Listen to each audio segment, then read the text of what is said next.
Në vazhdim ju zbulojmë pretendimet të pabaza se gjuha maqedonase në Bashkimin Evropian do të ketë një fusnot dhe se ajo ishte kodifikuar në vitin 1977. Më 18 tetor të vitit 2022, në një paraqitje në kanalin e parë të servisit publik, lideri i VMRO-DPMNE-s Hristijan Mickoski pohoi se gjuha maqedonase në Bashkimin Evropian gjithmonë do të ketë një fusnot.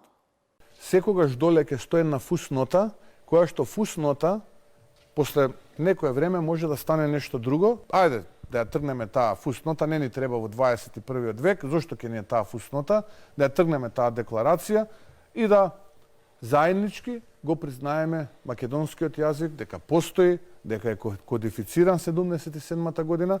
Por pas nënshkrimit të marrëveshjes Frontex mes Bashkimit Evropian dhe Maqedonisë së Veriut më 26 tetor të vitit 2022, kryetaria e Komisionit Evropian, Ursula von der Leyen, deklaroi qartë se nuk ka asnjë fusnot. I promised to you that we would get the Frontex agreement signed, translated into the Macedonian language, no footnote, no asterisks, on equal footing with all the 24 languages of the European Union. Një ditë më pas, më 27 tetor 2022, Mickoski përsëriti se gjuha maqedonase është kodifikuar në vitin 1977.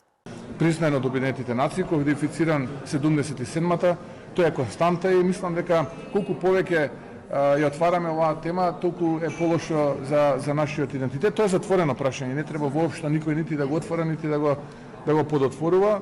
Mirë po gjuha maqedonase nuk është kodifikuar në vitin 1977, siç pohon Mickoski, por në vitet 1944-45. Edhe nxënësit e klasës së 9 mësojnë se kodifikimi i gjuhës maqedonase nuk lidhet me vitin 1977, por me vitin 1944 dhe 1945. Në pyetjen me çfarë datash lidhet kodifikimi i gjuhës maqedonase, përmenden 3 data. Data e parë është 2 gushti i vitit 1944, kur në seancën e parë të Asnomit u mor vendimi për gjuhën popullore maqedonase si gjuhë zyrtare. Data e dytë është 5 maj 1945, kur u inkuadrua alfabeti maqedonas. Data e tretë është 7 qershor 1945, kur u miratua drejt shkrimi i gjuhës maqedonase. Thënë shkurt, si gjatë debatit për propozimin francez vazhduan të përhapen të pavërteta për rrezikimin e gjuhës maqedonase, por marrëveshja Frontex, si dhe deklarata e von der Leyen, janë dëshmi se pretendimet të tilla janë faktikisht të pambështetura.